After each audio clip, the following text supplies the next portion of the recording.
Welcome back to the CBC. That is the outstanding tenor Richard Margison, who is our guest in studio. He'll be performing Tuesday, December 10th at Corner Hall. Where is that? Corner Hall, it's right beside, it's attached to the Conservatory of Music on Bloor. Yeah. Okay, all right. Nice to meet you, by the way. Great to meet you. You do any Andy Kim? I've listened to a lot of it.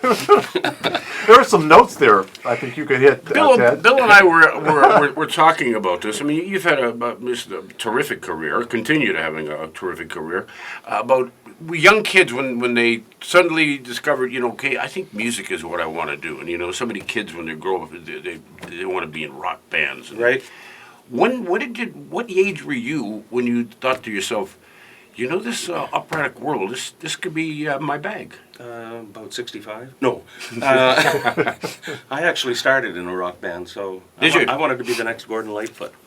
I loved his music, Stan Rogers, all of that stuff. I started with that, and I got tired of doing the bar scene and went to University of Victoria to get a degree in music so I could teach in the schools.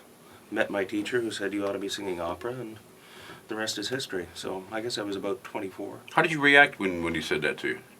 Well, it was one of those things. I mean, I thought, well, I haven't really tried it. I haven't got a passion for it. At that point, I didn't really think too much about opera. I just wanted to teach music. Mm-hmm. So it was actually quite fascinating. And I auditioned, actually, to be a performance major in voice for my second year. And they said I didn't have a good enough voice. So left the university, and I've been working ever since. Yeah. Amazing. Didn't want the bar scene. I guess there's not a lot of call for tenors in bars. Well, I can at least say that I never used a mic and I could drown everybody out. So. Yeah. True enough. He works cheap, man. This guy doesn't need any sound system or anything.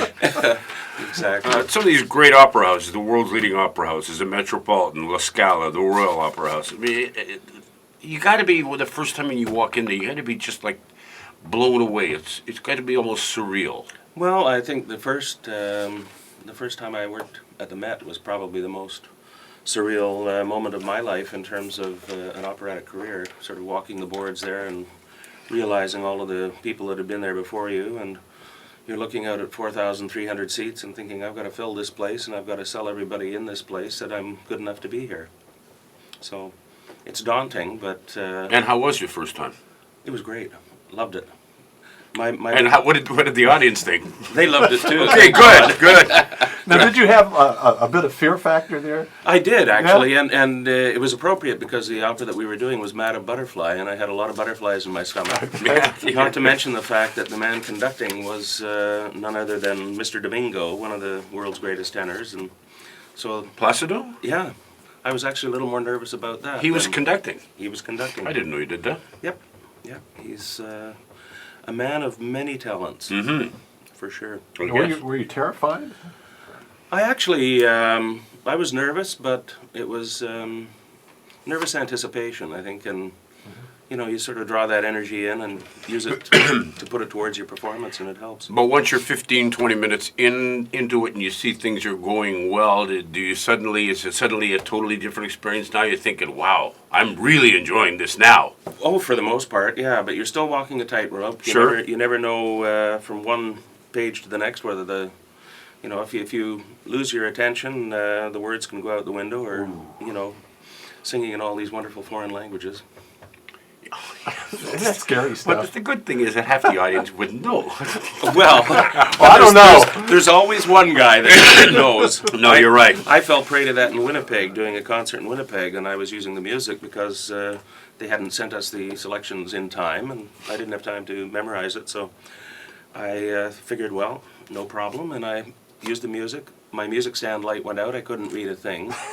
I got the first verse and the refrain right, came to the second verse, couldn't remember the words, so I just made it up in Italian.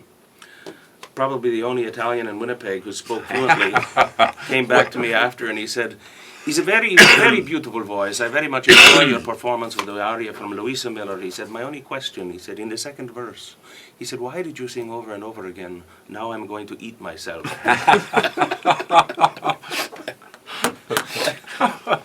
Yeah. Do you speak Italian? I don't speak Italian. I actually can get by.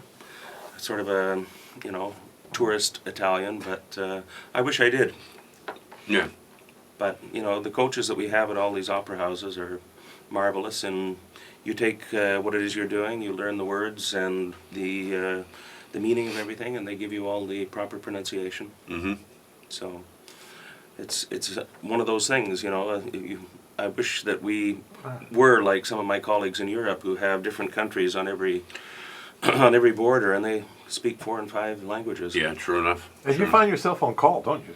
Absolutely. Fill in. That Absolutely. must be scary. Oh, it is. I mean, I've done shows like in Norway. I went to do Un ballo in maschera in Italian. My soprano got sick, so instead of it in Italian, somebody sang it in Swedish, and then we had somebody singing in Norwegian, one of the other roles. Completely confusing evening, because different languages change all of the rhythms as well.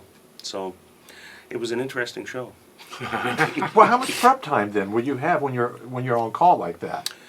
Well, depending on if it's a role you've done a lot, I mean, they can call you on a Thursday night and you go in and you do it on Friday. Wow. And there's somebody in the wings telling you where you should be, and hopefully you're not telling them where they should go. Good Lord. Richard Margison, world-renowned tenor, is our guest in the studio. We're back with more in a moment. It's 1:45 right now. Let's check time saver traffic.